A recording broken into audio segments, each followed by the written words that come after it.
श्रीगिरिनन्दिनि नन्दितमेदिनि विश्वविनोदिनि नन्दनुते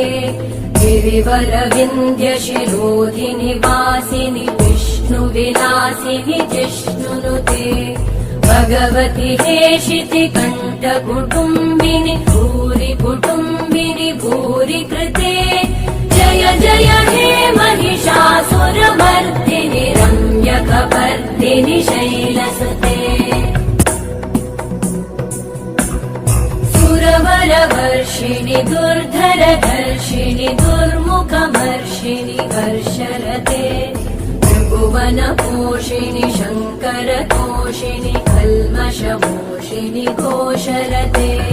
धनुजनिरोषिणि दितिसुतरोषिणि दुर्मदशोषिणि सिन्धुसुते जय जय हे महिषा।